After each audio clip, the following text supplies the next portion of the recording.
Spiritual ஜோதிடம் TV நேயர்கள் அனைவருக்கும் நமஸ்காரம். மிக சிறப்பான இந்த பதிவை எல்லாருமே பயன்படுத்திக்கணும். ஏன்னா பயப்படக்கூடிய ஒரு இடம் 8ஆம் பாவம். 8ஆம் பாவம் அப்படின்னாவே ஒவ்வொரு லக்னம், நீங்கள் மேஷம் முதல் மீனம் வரை எந்த லக்னமாக வேணால் இருங்க, ஒவ்வொரு பாவத்துக்கும் 8ஆம் இடம் பார்க்கணும். அதுதான் ஆயுள் ஆரோக்கியம்னு அர்த்தங்க. ஃபஸ்ட்டு பாவகத்தில் இந்த பாவகம் என்ன வீடு அப்படின்னா மேஷத்துலேருந்து விருச்சிகத்தை தான் நம்ம எடுத்துக்கிறோம். 8ஆம் இடம் 8ஆம் பாவம்னு விருச்சிகம். அப்போ இந்த ஆயுள் ஆரோக்கியம்னு சொல்லக்கூடிய 8ஆம் பாவத்துடைய அதிபதி அல்லது 8இல் ஒவ்வொரு கிரகம் இருந்தால் என்ன, 9 கிரகத்துக்கும் இப்போ நான் பரிகாரம் சொல்கிறேன், நீங்கள் இதை தெரிஞ்சுக்கலாம். உங்களுடைய லக்கணம் எதுவாக இருந்தாலும் அந்த லக்கணத்திற்கு 8ஆம் இடத்துல இப்போ சூரிய பகவான் வரார் அல்லது சூரிய பகவான் இருக்கிறார், சூரிய பகவான் அதிபதியாக வரார் அப்படின்னா நட்சத்திர சாரத்தை எடுத்துக்கோங்க. இந்த அமைப்பில் இருக்கிறவங்க என்ன பரிகாரம் செய்யணும் அப்படின்னா, மூதாதையார்களை வழிபடணும். இறந்தவங்களுக்கு கரெக்டாக திதி தர்ப்பணம் ஃபஸ்ட்டு கொடுக்கணும். அங்கே டேமேஜ் ஆயிடுச்சுனாவே உங்களுக்கு ஆயுள் ஆரோக்கியம் உங்கள் குடும்பத்தில் அடிக்கடி மருத்துவ செலவை கொடுத்துரும்.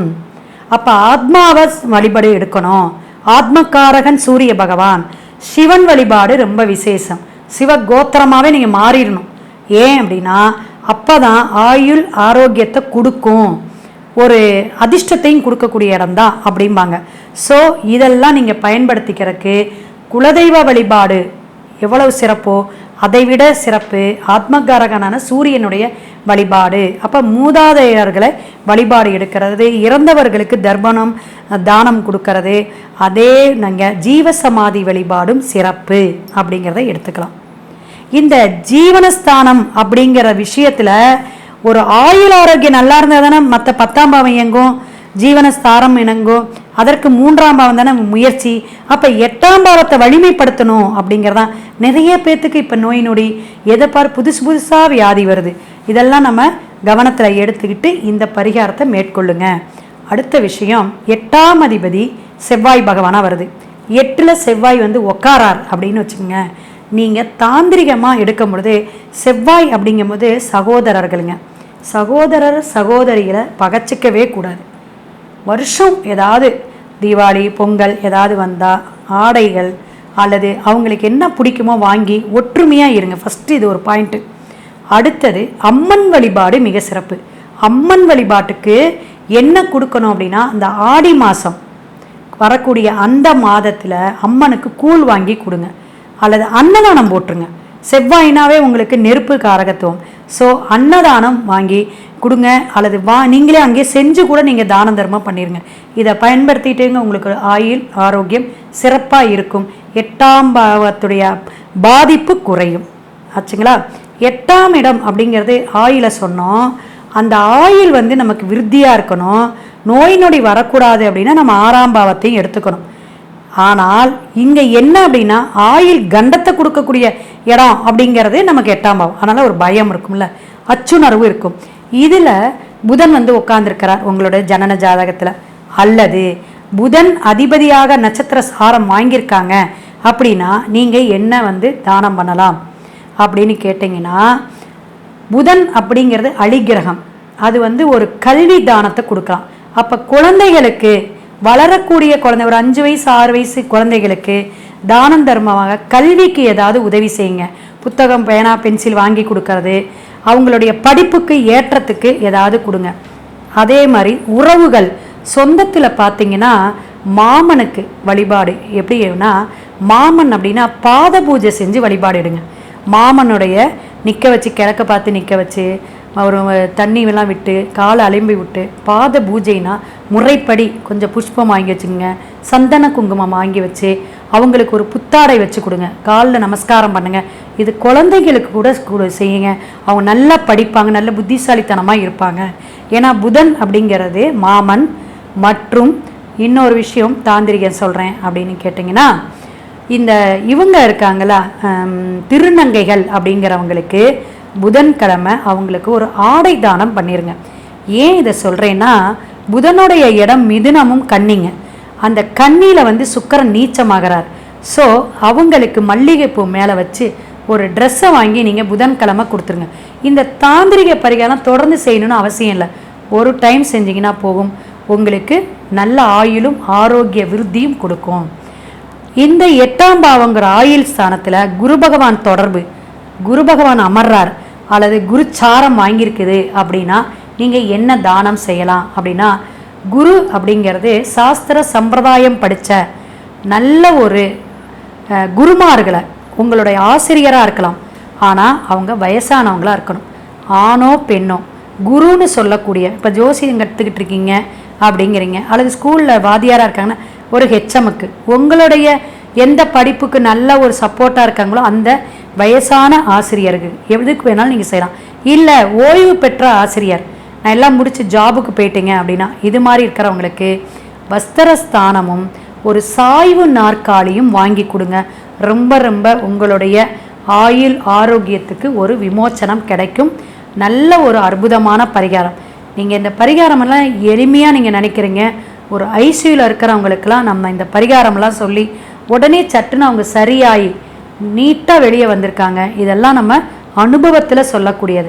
அப்போ உங்களுடைய 8ஆம் பாவத்தை எடுத்து தான் உங்களுடைய ஆயுளை நிர்ணயம் பண்ணணும், ஆரோக்கியத்தையும் பார்க்கணும். இதற்கு ஆயுள்காரகன் அதே போல் ஆரோக்கியக்காரகன் சொல்லக்கூடியது சனி பகவானுடைய நிலைப்பாடையும் சப்போர்ட்டாக பார்த்துக்கோங்க. அடுத்த விஷயம் சுக்கிர பகவான். சுக்கிரன்னா என்னதுங்க? நமக்கு நல்ல ஒரு செல்வத்தையும் பணத்தை மட்டும் கொடுப்பாருன்னு நினைக்காதீங்க. சுக்கிரன் அப்படிங்கிறது சுகபோகத்தையும் கெடுக்கக்கூடியவர். அப்போ 8ஆம் இடத்தோட தொடர்பில் இருந்துச்சுன்னா அவங்களுக்கு வாழ்வியல் பரிகாரமாக என்னன்னா, கர்ப்பவதியாக இருக்கக்கூடியவங்க, நல்ல ஒரு நல்ல கட்டுக்கழுத்திம்பாங்க, குழந்தை பாக்கியம் இல்லாமல் லேட்டாக குழந்தை பிறக்கிறவங்க, அல்லது நல்ல கர்ப்பவதிக்கு நீங்கள் என்ன செய்யணும் அப்படின்னா, நீங்கள் அவங்களுக்கு நல்ல மஸ்ட்டு சாப்பாடுங்க, உணவு நல்ல படையலோட உணவு போட்டு வஸ்திரம், மல்லிகைப்பூ, 5 ரூபாய் காயின் வச்சு மங்கள பொருட்கள்லாம் வச்சு அவங்க காலில் விழுந்து கும்பிட்டு நீங்கள் கொடுக்கலாம். அதே போல் சுக்கிரனுடைய ஸ்தலம் எங்கெங்கே இருக்கோ, ஸ்ரீரங்கம் இது மாதிரி போயிட்டு தன்வந்திரி பகவான் அங்கே இருப்பார், அவருக்கு போயிட்டு நீங்கள்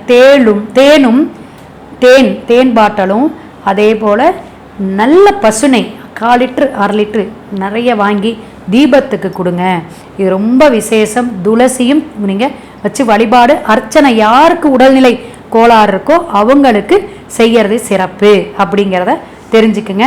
ஏன்னா அந்த 8ஆம் இடத்துல சுக்கிரனும் 8ஆம் இடத்து சுக்கிர தொடர்பு இருக்கும்போது மனைவிக்கு டேமேஜ் ஆகும்.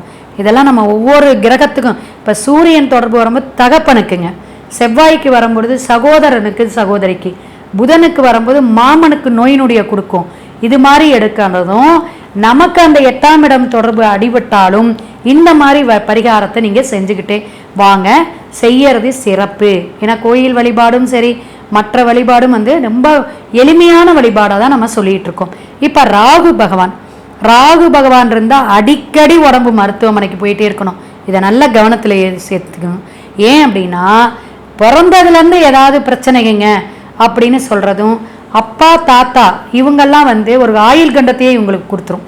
அவங்கள சீக்கிரமாக மோட்சத்துக்கு போகக்கூடிய அமைப்பை கூட கொடுத்துரும். அப்போ 8ஆம் இடத்துல ராகுவோ, 8ஆம் அதிபதி ராகுச்சாரம் வாங்கி பிரச்சனைகளை ஏற்பட்டு தசாபுத்தியும் நடந்தால் மிக மிக மோசனே சொல்லலாம். அப்போ விபத்தையெல்லாம் சந்திக்கக்கூடிய அமைப்பு. இதெல்லாம் பயப்பட வேண்டாங்க. அநாத குழந்தைங்களுக்கு உதவி செய்யுங்க. உடல் ஊனமுற்ற ஆசிரமம் இருக்கிறது, அதே போல் வயோதியாக இருக்கக்கூடிய முதியோர் இல்லங்களுக்கு போய் உங்களுடைய நட்சத்திரம் அன்னைக்கு, அல்லது ராகு என்ன நட்சத்திர சாரம் வாங்கியிருக்கோ அந்த நட்சத்திரம் அன்னைக்கு, ஒன்று ஜென்ம நட்சத்திரங்க அல்லது ராகு வாங்கின நட்சத்திரம், இந்த இடத்துல போயிட்டு தானம் தர்மம் செய்யுங்க.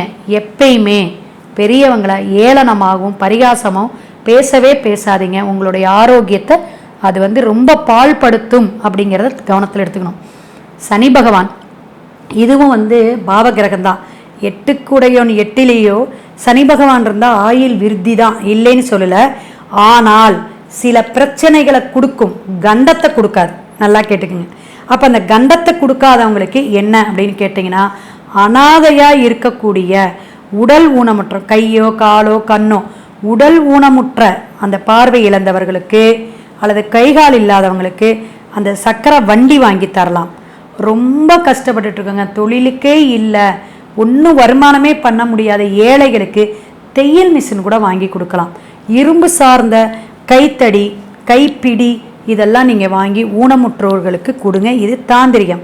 என்ன கோயிலுக்கு ஆயுள் விருத்திக்கு நம்ம அங்கே போகணும் அப்படின்னா கண்டிப்பாக மிருதிஞ்சய ஹோமம் செய்யக்கூடிய இடத்துக்கு நீங்கள் ஹோம பூஜைக்கு சமைத்துக்கட்டு, நெய், தேன் இதை வாங்கி கொடுக்கலாம், அல்லது நீங்கள் செஞ்சுக்கலாம்.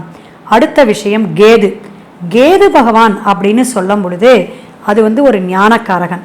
அந்த கேது ஆகுனா ஒரு எப்படின்னா 8ஆம் அதிபதியோ 8க்கு தொடர்பு கட்டுச்சுன்னா அவங்களுக்கு என்ன சிந்தனை வரணும்னு கேட்டுக்குங்க.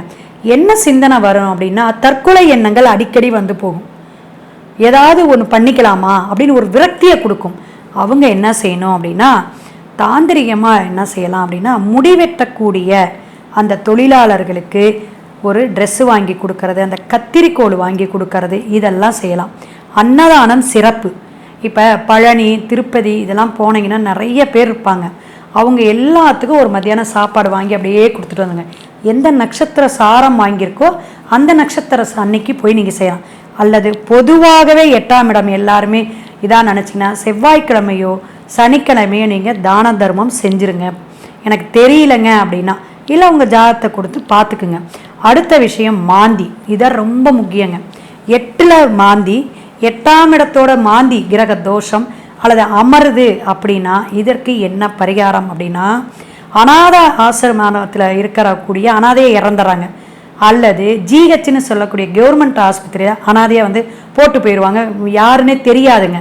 இவங்களுக்கு ஏதாவது ஒரு கோடி துணி போடுங்க, போட்டு அந்த கைங்கரியம் பண்ணுறாங்களா அந்த அவங்களுக்கு இடுகாட்டில் சுடுகாட்டில் இருக்கக்கூடிய அவங்களுக்கு ஒரு சாப்பாடு வாங்கி கொடுத்து உங்களால் முடிஞ்ச ஒரு உதவி செய்யுங்க. 500 ரூபாயோ 1000 ரூபாயோ எவ்வளவு அந்த அநாத பிணத்தை சவத்தை அடக்கம் பண்ணுறதுக்கு எவ்வளோ ஆகுமோ அதை கொடுங்க. அடிக்கடி நீங்கள் உங்களுடைய உறவுகளில் யார் இறந்துட்டாலும் அவங்கள போய் பாதத்தை தொட்டு கும்பிட்டு மாலை வாங்கி போட்டு ஒரு 7 தடவை சுற்றி நம்மளுடைய தோஷம் நீங்கணும், நமக்கு ஆயுள் ஆரோக்கியம் கொடுக்கணும் அப்படின்னு பிரார்த்தனை வச்சுக்கோங்க. ஒவ்வொரு பரிகாரமும் முறைப்படி செஞ்சாதான் ஜெயிக்க முடியும். நம்மளுடைய கர்ம வினை நீங்கும். ஏன்னா சனி பகவான் அப்படிங்கிறது கர்மா, அவர் தான் ஆயுள்காரகர். ஸோ அந்த கர்ம வினையை நீக்கிறதுனா எந்த காலகட்டத்தில் இந்த மாதிரி டேமேஜ் ஆகுனா தசா புத்தி, செவ்வாதசை ராகு அல்லது சனி மகாதேச ராகு, இது மாதிரி ராகு சனி செவ்வால தொடர்பு வரும்போது தான் மருத்துவம் உடல் சார்ந்து தொந்தரவுகள் வரும். இதையும் நீங்கள் கவனத்தில் எடுத்துக்கின. மேற்கொண்டு உங்களுக்கு ஏதாவது சந்தேகம் தான் என்னுடைய ஃபோன் நம்பர் டிஸ்பிளேயில் வருது, ஃபோன் பண்ணி கேட்டுக்குங்க. சிவாய நம. திருச்சிற்றம்பலம்.